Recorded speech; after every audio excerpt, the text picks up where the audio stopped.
저는 아기를 낳아본 경험이 없습니다. 남자니까요. 그런데 아기 셋 낳는 거 옆에서 봤습니다. 그리고 성도님들 섬기면서 특별히 이제 분만할 때 아프다고 또 두렵다고 목사님 기도해 달라고 그래서 분만실에 가서 몇 번 기도해 드린 적이 있습니다. 그러면서 제가 깨달은 것이 이 세상의 많은 고통 중에 정말 출산은 대단한 고통이다. 이것을 깨닫게 되었습니다. 하나님께서 우리를 사랑하시는데 가정을 만드시고 우리에게 부모 자식 관계를 만드시고 인류가 번성하고 번식하고 그렇게 살도록 만드셨는데 아무리 인간이 죄를 짓고 에덴 동산에서 쫓겨나도 그렇지 하나님께서 벌을 주시는데 어떻게 저렇게 아픈 고통, 그런 고통을 어머니들에게 주는가? 이거 하나님의 디자인하신 계획이 정말 맞는가? 이런 생각을 해본 적이 있습니다. 그런데 어머니를 아프게 해서 자식을 출생하게 하는 것, 분만하게 하는 것, 그거 하나님의 뜻입니다. 다른 많은 짐승들이 출산하는 것을 이 동물의 세계 같은 데서 보면은 그저 별로 어렵지 않게 낳는 것 같은데 왜 이렇게 인간은 어려워하고 고통 가운데 아이를 낳고 또 아이를 낳아서도 정말 애를 쓰고 힘을 쓰고 잠을 자지 못하고 제대로 먹지를 못하면서 길러야 하는가? 왜 이런 수고를 하게 만드셨나 생각하면서 오늘 십자가를 다시 바라봅니다. 이 세상에 많은 종교가 있고 이 세상에 많은 진리라고 이야기하는 사람들이 있고 의인들이 있고 성인들이 있고 그런데 왜 예수님은 우리를 건지시기 위해서 그 고난에 그 고통에 십자가를 지셨는가?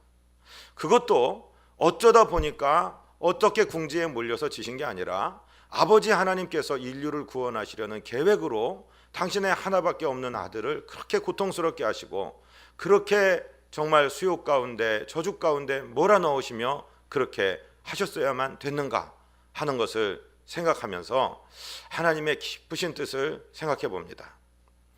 어머니들은요 자식들을 쉽게 버리지 않습니다. 요즘에는 사랑이 식어지는 말세가 돼서 자기 낳은 자식들을 버리기도 하고 또 여러 가지로 정말 아픈 일들이 많이 일어나지만 일반적으로 하나님이 창조하신 질서의 세계에서 어머니는 정말 자식을 사랑하고 버리지 않는다는 것입니다.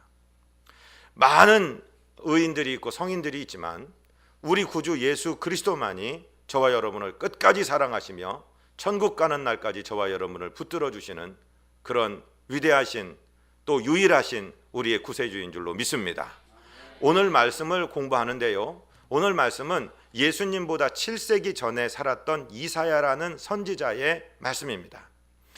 이 이사야 선지자의 여러 글들 중에서 특별히 이 53장 이 부분은 구약 성경에서 예수님을 가장 구체적으로 말씀해 주시고 예언해 주시는 부분입니다. 이 부분의 말씀은 예수님이라는 분을 대입하지 않으면 도저히 풀리지 않는 말씀이고 이 부분의 말씀이 예수님께 딱 적용되어서 그대로 하나님의 언약을 성취한 말씀이 되기 때문에 우리에게 귀한 말씀이 아닐 수가 없습니다. 유대인들이 보는 많은 성경책 구약의 두루마리 중에 이 이사야 53장 부분이 하나같이 다 훼손되어 있다고 합니다. 왜냐하면 예수님이 아니고는 해석할 수 없고 그들은 고난받는 종을 예수님으로 해석하지 않고 이스라엘 민족으로 해석하고 있기 때문에 이 사실에 예수님이 대입되는 걸 싫어했기 때문에 모든 사본들에서 이사야 53장 부분이 훼손되어 있는 것을 발견할 수 있습니다. 사람이 하나님의 말씀을 지우고 가린다고 할지라도 하나님의 진리의 말씀은 예수님에게 가서 그대로 성취된 것을 우리가 알 수 있습니다. 오늘 본문 말씀을 한번 다시 읽어보겠습니다. 우리 53장 10절 말씀입니다. 여호와께서 그에게 상함을 받게 하시기를 원하사 질고를 당하게 하셨은즉 그의 영혼을 속건 제물로 드리기에 이르면 그가 씨를 보게 되며 그의 날은 길 것이요 또 그의 손으로 여호와께서 기뻐하시는 뜻을 성취하리로다. 아멘. 십자가는 누가 뭐라고 그래도 저주와 고난과 수치와 수욕의 상징입니다.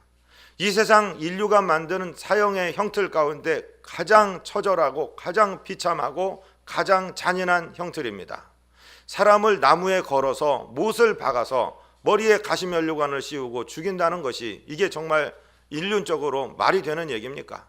옷을 하나도 걸치지 못한 정말 그런 상태의 수치스러운 가운데, 또 유대인들이 생각할 때 나무에 걸려서 죽는 것은 죽음 중에 가장 비참하고 가장 저주스러운 죽음인데 그 죽음을 우리 주님께서 당하셨다. 그런데 이 일이 하나님의 계획이셨다. 그것도 하나님의 기뻐하시는 계획이셨다. 우리의 상식으로 잘 이해가 되지 않습니다.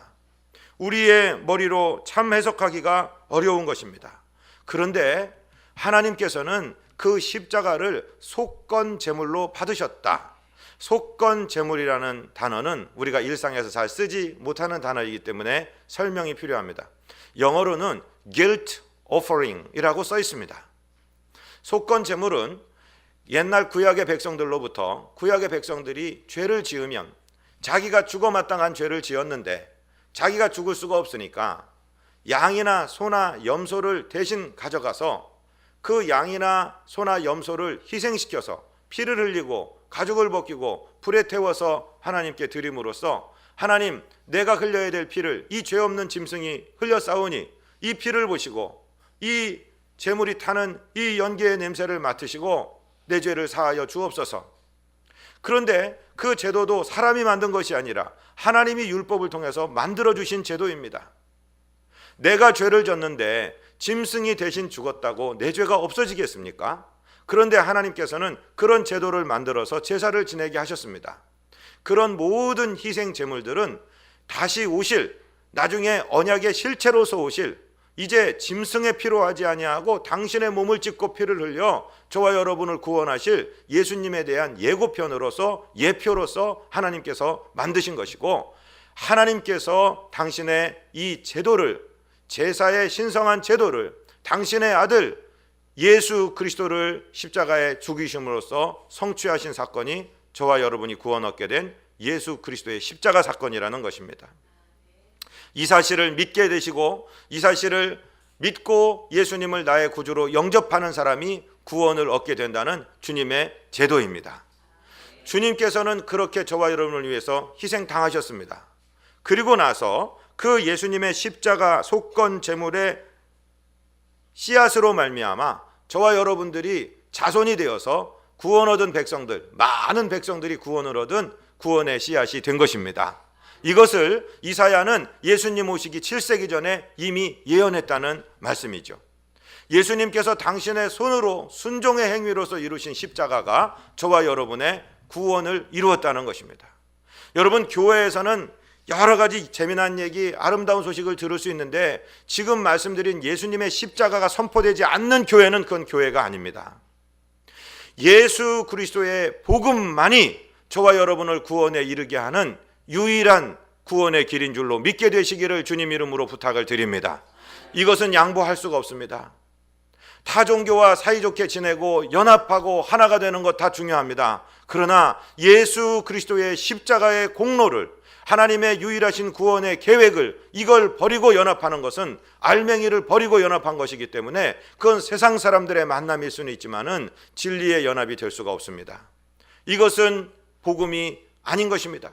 예수 그리스도의 십자가만이 저와 여러분을 죄악에서 건지고 살려주실 구원의 유일한 근거가 되는 것입니다. 할렐루야. 비전교회 성도들은 적어도 다른 거 다 잊으시더라도 예수님의 십자가에서 흘려주신 피가 내 죄를 씻었다.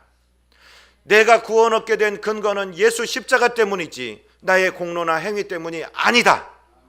이 신앙을 붙들게 되시고 천국 가는 날까지 지키게 되시기를 주님 이름으로 축복드립니다. 이것이 복음입니다. 그런데 말씀입니다. 이 예수님의 순종의 행위는 우리의 구원의 근거가 될 뿐만 아니라 예수님께로는 큰 만족의 행위가 된다는 것입니다. 우리 11절 말씀을 같이 읽습니다. 그가 자기 영혼에 수고한 것을 보고 만족하게 여길 것이라. 나의 의로운 종이 자기 지식으로 많은 사람을 의롭게 하며 또 그들의 죄악을 친히 담당하리로다. 아멘. 여기서 말씀하시는 나의 의로운 종은 이 세상에 있었던 모든 사람을 통틀어서 예수 그리스도 한 분밖에 없습니다. 나의 의로운 종은 이스라엘에 고난받는 이스라엘 민족 자체를 말하는 것이 절대로 아닙니다. 나의 의로운 종은 예수 그리스도 이 한 분으로만 해석이 가능한 분입니다. 하나님의 의로운 종께서 오셔서 저와 여러분을 위해서 십자가를 지시는 순종을 자원해서 하신 것입니다. 십자가는 어느 날 어쩌다 보니까 상황이 그렇게 얽혀서 밀리고 밀려서 그렇게 된 것이 아니라 예수 그리스도께서 자원하는 마음으로 저와 여러분을 위해서 감당해 주신 것이고 그것이 저와 여러분을 살린 것입니다. 그리고 이것은 하나님의 계획이었고 예수님은 그 사건 이후에 당신이 이루신 구원에 대해서 만족하셨다라고 오늘 본문은 말씀하고 있는 거예요. 제가요, 아기 낳는 장면 본 적이 있습니다. 눈으로 보지는 못했고 눈으로는 저희 막내 날 때 한번 봤고요. 분만실에서 소리를 듣습니다. 그 소리에 별의별 소리가 다 들립니다. 막 고통하고 비명 지르고 아프다고 그러고, 야 이놈아 내가 왜 혼자 이 고통을 당해야 돼? 누구한테 하는 얘기일까요? 남편한테 하는 얘기겠죠? 막 그리고 고통받습니다. 엄마 나 죽겠어. 그리고 막 비명을 지릅니다. 그리고 잠시 있다 보면은요 응애 하는 아기 울음소리가 들리고 다시는 그 엄마 입에서 아이고 나 죽겠어 하는 소리가 들리지 않습니다. 참 희한합니다. 그렇게 고통받고 그렇게 아프게 낳았는데 아기가 배에서 나오자마자 이 엄청나고 아름답고 신비롭고 감동스럽고 눈물 나는 감격 가운데서 엄마는 그 고통을 잊어버리는 거예요. 모르겠어요. 제가 안 나봐서 모르겠는데 하여튼 그런 것 같습니다. 하나님께서 내 배를 통해서 이 엄청난 생명의 창조를 이루셨구나. 이 새 생명, 이 우주 같은, 내게는 우주와도 같은 의미가 있는 이 생명이 지금 내 배에서 탄생했구나. 이걸 보면서 엄마들은 울고 그리고 자기 몸에서 나는 젖을 아이에게 물리고 먹이는 모습은 이 세상에서 보는 어떤 모습보다도 숭고하고 아름다운 모습이 아닐 수가 없습니다. 생명 태어나고 난 다음에 자기의 스스로를 대견하게 여기고 엄마가 된 것에 대해서 생명을 창조하는 하나님의 일에 동참한 것에 대해서 감격하고 감동할 만하다는 것이죠. 우리 예수 그리스도께서 꼭 같으신 마음입니다. 당신은 십자가를 지시고 고난과 모욕과 수고를 겪으셨습니다. 그러나 당신의 순종의 행위로 말미암아 구원 얻은 씨앗들, 저와 여러분들이 많아지게 된 것을 보면서 감사하고 감격하고 만족하게 여기신다고 오늘 예언의 말씀은 기록되어 있고 이 말씀은 우리 구주 예수 그리스도께서 성취하신 것입니다. 사람이 인생 살면서 어떤 사람이 다른 사람을 사랑한다면 가장 사랑하는 사람은 누가 되겠습니까? 아니 쉬운 말로 저와 여러분을 가장 사랑하는 사람, 그리고 아니면 가장 사랑했던 사람은 누구입니까? 누가 뭐라고 그래도 엄마입니다. 어머니입니다. 그건 부인할 수 없습니다. 아무리 청춘이 뜨겁게 사랑한다고 해도 어머니가 자식 사랑하는 것만큼 사랑할 수 없다는 것입니다. 왜냐하면 하나님이 만드신 질서이기 때문에 그렇습니다. 하나님이 어머니에게 그 고통을 느끼게 하고 그 자식을 낳게 해서, 그래서 자식이 환갑을 지나고 칠순을 지나고 팔순을 지나도 그 어머니에겐 아기입니다. 그렇게 사랑하도록, 영원토록 사랑하도록 하나님이 그런 질서를 만드셨는데 동일하신 하나님께서 우리 예수 그리스도를 고통받게 하셨습니다. 십자가에서 말할 수 없는 수모와 저주와 고통을 담당하신 그 예수님이 다른 어떤 이 세상의 인류보다, 다른 어떤 의인이나 성인이나 종교의 창시자보다 저와 여러분을 사랑하신다는 것이고, 이 예수님만이 저와 여러분에게 구원을 주실 수 있는 유일하신 하나님의 계획이며 유일하신 하나님의 방법이며 유일하신 하나님의 길이심을 믿게 되시기를 주님 이름으로 축복드립니다. 그래서 예수님은 당신이 하신 일에 대해서 만족스럽게 여기신다는 거예요. 그래서 예수님은 저와 여러분 구원받은 백성을 볼 때 만족스럽게 여기신다는 거예요. 목사님 그런 소리 하지 마시오. 내가 얼마나 허물이 많고 내가 얼마나 실수가 많고 내가 얼마나 모순투성이인 인간인데 그런 소리 하시오. 여러분, 부모님이 자식 사랑할 때 뭘 잘하고 늘 100점 맞아오고 늘 연봉을 1,000만 원, 2,000만 원씩 받아오기, 1억 원, 2억 원씩 받아오기 때문에 그래서 사랑하십니까? 자식은 자식이라는 존재 하나로 그냥 사랑스러운 것입니다. 저와 여러분이 무슨 공로가 있어서 이 세상에 태어난 것이 아니고 어머니의 은혜로 말미암아 이 세상에 태어났다면, 저와 여러분이 중생하여서 신생하여서 하나님의 자녀가 되고 영생을 얻고 거듭나게 된 것도 우리가 한 일이 아무것도 없이 우리 구주 예수 그리스도께서 십자가에서 다 이루신 것을 믿는 믿음으로 말미암아 구원을 얻게 되셨다는 사실을 믿게 되시기를 주님 이름으로 축복을 드립니다. 그 사실에 대해서 우리 주님은 만족하실 뿐만 아니라 그 사건을 통해서 십자가를 통과하시면서 우리 주님은 부활하시게 됐고, 그의 날이 장구하리라 길리라 그랬는데 우리 주님은 부활하시사 다시 돌아가시지 않고 다시 죽으시지 않고 영원토록 살아계신 영원하신 저와 여러분의 구세주가 되신 것을 믿게 되시기를 바랍니다. 로마서 1장 4절은 그렇게 기록하고 있습니다. 우리 같이 읽습니다. 성결의 영으로는 죽은 자들 가운데서 부활하사 능력으로 하나님의 아들로 선포되셨으니 곧 우리 주 예수 그리스도시니라. 할렐루야. 저와 여러분을 살리시기 위해서 십자가를 지셨고, 그 십자가는 십자가로 종결된 것이 아니라 부활로 이 세상의 유일하신 구세주로 인정되시고 선포되심으로 영원한 저와 여러분의 구세주가 되셨다라고 오늘 말씀은 말씀하고 있는 것입니다. 자, 그러면 저와 여러분이 예수 믿고 구원받았다, 영생을 얻었다, 오늘 죽어도 천국에 간다, 이 사실을 어떻게 믿을 수 있습니까? 우리 11절 말씀을 다시 한번 읽겠습니다. 그가 자기 영혼에 수고한 것을 보고 만족하게 여기실 것이라. 나의 의로운 종이 자기 지식으로 많은 사람을 의롭게 하며 또 그들의 죄악을 친히 담당하리로다. 아멘. 이것은 신학교에서 배우는 말씀입니다. 이게 무슨 뜻인지 잘 생각해 보십시오. 예수님의 십자가 때문에 저와 여러분이 의롭게 되었고, 예수님의 십자가 때문에 저와 여러분의 죄가 사하여졌습니다. 먼저 사죄라는 개념을 생각해 보십시오. 사죄, 죄를 사한다, 죄가 없어진다. 예수님이 십자가에서 흘리신 보배로운 피를 보혈이라고 합니다. 저와 여러분이 저질러 놓은 모든 죄를 사할 수 있는 유일한 근거는 사람이 저지른 죄 때문에 하나님이신 예수님께서 사람의 몸을 입으시고 사람의 자리에서 저와 여러분과 똑같이 되셔서 저와 여러분의 죄를 뒤집어 쓰시고 저와 여러분의 죄값을 치르신 십자가의 보혈 위에는 깨끗하게 할 수 있는 어떠한 근거도 이 세상에 없습니다. 믿으시기를 바랍니다. 짐승을 1000마리, 10,000마리, 수억 마리를 잡아 죽여도 우리 죄는 없이 할 수 없습니다. 왜? 짐승은 짐승이니까요.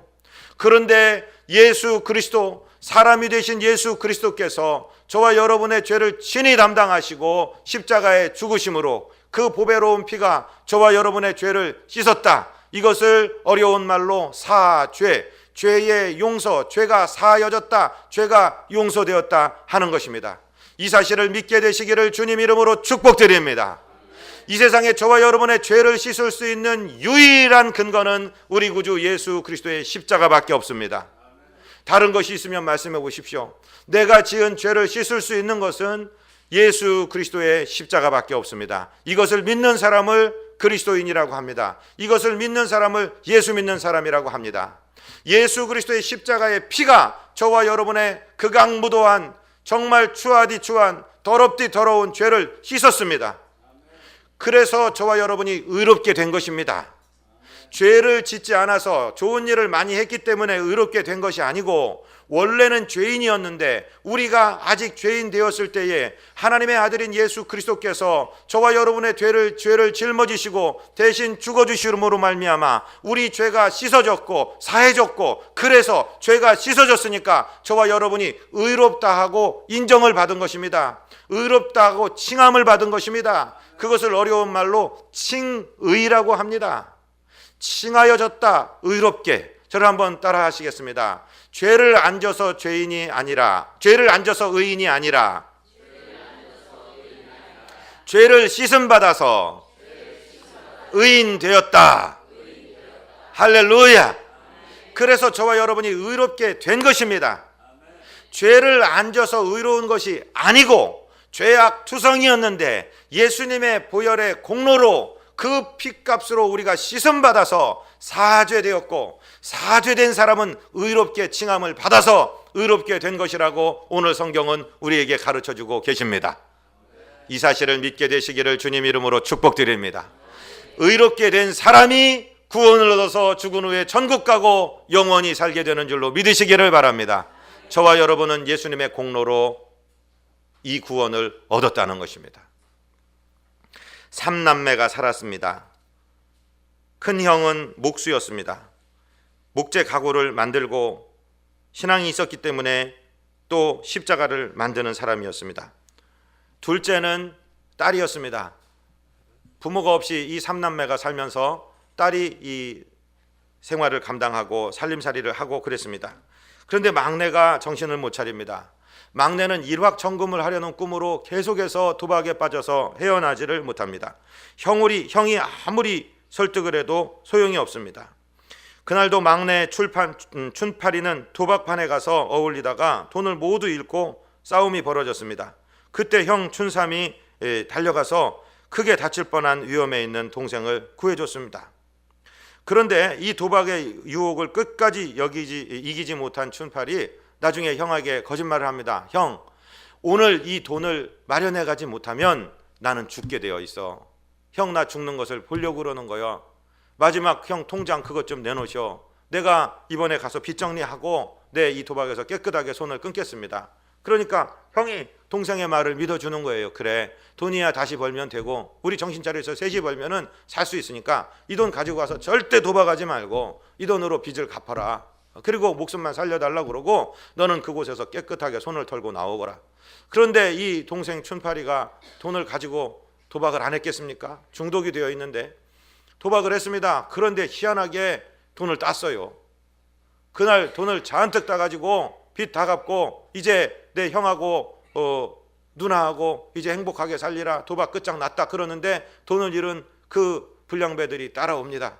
그래서 골목에서 돈을 뺏으려는 자와 뺏기지 않으려는 자 사이에 싸움이 일어나고 칼부림이 일어나서 그만 이 춘팔이가 사람을 죽이는 살인자가 되어버리고 말았습니다. 그래 이 춘팔이가 집으로 들어옵니다. 들어와서 형에게 얘기합니다. 자초지정을 얘기하고 형 나 어쩌면 좋습니까 하고 있는데 바깥에 경찰이 집을 포기하고 나오라고 소리를 지릅니다. 이제 나는 내 죄값을 받아야 된다고 춘팔이가 나가는데 형 춘삼이 세웁니다. 그리고 동생의 옷을 벗어서 그 피 묻은 핏자국이 있는 그 옷을 자기가 입고 그리고 형이 나갑니다. 형이 나가면서 동생의 손에 자기가 만들던 나무 십자가를 쥐어주고 눈을 맞춘 다음에 나가는 거예요. 경찰들이 오라고 얘기하는데 그 경찰들이 부르는 부름을 뒤로 하고 도망가기 시작합니다. 서라 서라 외치다가 발포한다. 그래도 계속 도망가니까 실제로 총을 쐈고 총이 심장에 맞아서 그 형 춘삼이는 죽었습니다. 경찰들이 잡고 보니까 이 범인 춘팔이가 아니고 형 춘삼이 대신 죽은 것입니다. 그런데 경찰들이 거기서 논의를 합니다. 동생을 위해서 죄를 뒤집어 쓰고 형이 죽었는데 동생까지 잡아 가둔다면 이 가정이 도대체 뭐가 될까? 우리가 여기서 이 사실을 보고하지 말고 기소가 안 되도록 우리가 그냥 덮읍세 하고서 그저 그렇게 춘삼이가 동생의 죄를 짊어지고 가는 것으로 사건을 종결지었다고 합니다. 그리고 나서는 이 춘팔이가 몇 년 동안 이제 마음을 다잡고 십자가를 만들기 시작합니다. 목수일을 다시 배우기 시작합니다. 시간이 한 5년 정도 흘렀습니다. 그리고 자기 형의 묘소로 십자가 2개를 만들고 가서 그리고 꽂아놓고 거기에다가 춘삼이 이런 글을 걸었습니다. 이제는 내가 산 것이 아니요 오직 내 안에 당신께서 사신 것이라. 갈라디아 2장 20절의 말씀이죠. 이것은 지어낸 이야기가 아니라 샌프란시스코의 차이나타운에서 실제 일어났던 실화입니다. 저와 여러분을 위해서 예수님이 십자가에 대신 죽으셨습니다. 저와 여러분의 죄를 짊어지시고 대신 죽으셨습니다.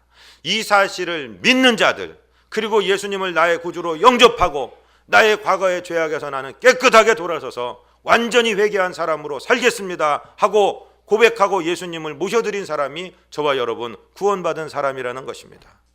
이 사실은 예수님 오시기 700년 전에 이미 선지자 이사야에 의해서 예언되었고, 우리 주님께서 십자가를 지시면서 다 이루었다라고 말씀하시는 순간에 이 예언이 다 이루어진 것이고 성취가 되어서 예수님 십자가 이후에 사는 사람들은 예수를 믿음으로 회개하여 죄사함을 받고 하나님의 자녀가 되게 되었다는 사실입니다. 그 사실을 베드로는 이렇게 말합니다. 여러분, 주보에서 사도행전 2장 38절을 같이 읽습니다. 베드로가 이르되 너희가 회개하여 각각 예수 그리스도의 이름으로 세례를 받고 죄 사함을 받으라. 그리하면 성령의 선물을 받으리니 라고 말씀하고 있습니다. 저와 여러분이 예수 그리스도의 이름 앞에 회개하고 돌아설 때 저와 여러분은 구원을 얻게 되는 것입니다. 이것을 신학적으로 다시 신약에 와서 에베소서에서 사도 바울은 이렇게 설명하고 있습니다. 에베소서 2장 8절과 9절입니다. 너희는 그 은혜에 의하여 믿음으로 말미암아 구원을 받으리니 이것은 너희에게서 난 것이 아니요 하나님의 선물이라. 행위에서 난 것이 아니니 이는 누구든지 자랑하지 못하게 함이라. 저와 여러분이 어머니 뱃속에서 나온 것은 어머니 아버지의 은혜이지 저와 여러분의 행위의 결과가 아닙니다. 마찬가지로 저와 여러분이 영혼에 중생하여서 거듭나서 영원한 생명을 얻게 되는 것도 저와 여러분의 공로나 행위 때문이 아니라 예수 그리스도의 십자가의 공로를 믿는 믿음으로, 그 은혜를 믿는 믿음으로 구원을 얻게 됐다라고 말씀하고 있습니다. 머리 숙이고 기도하시겠습니다. 제가 한번 여쭤보겠습니다. 나는 교회는 다닌 적이 있습니다. 그런데 예수 믿고 구원받는다는 사실이 무엇인지 잘 못 깨달았는데 오늘 주의 말씀을 듣고 나는 예수님을 나의 구주로 영접하기 원합니다. 목사님, 나를 위해서 기도해 주시겠습니까? 하는 분이 계시다면 자리에서 일어나십시오. 하나님께서 지금 보고 계십니다. 아멘. 감사합니다. 사람들 눈치 볼 필요 없습니다. 우리 주님께서 나를 오늘 살리실 것입니다. 내가 이 사실 믿고 예수님을 영접하는 순간에 예수님은 내 안에 들어오셔서 나의 주님이 되어 주십니다. 내가 천국 가는 날까지 예수님께서 나를 지켜주실 줄로 믿습니다. 감사합니다. 우리 일어나신 분들 또 앉아 계신 분들도 저를 따라서 같이 한번 기도해 주시기를 바랍니다. 하나님 아버지, 나는 죄인입니다. 어디에서 와서 왜 살며 어디로 가는지 모르고 방황하며 지냈습니다. 오늘 주님의 말씀을 듣고 예수님을 나의 구주로, 나의 주님으로 영접합니다. 내 마음속에 들어오시옵소서. 보좌에 앉으시옵소서. 나를 다스려 주시옵소서. 하나님은 내 아버지가 되셨습니다. 예수님은 내 주님이 되셨습니다. 천국 가는 그날까지 나를 다스려 주시고 인도하여 주옵소서. 예수님 이름으로 기도하옵나이다. 아멘. 자리에 앉으시겠습니다.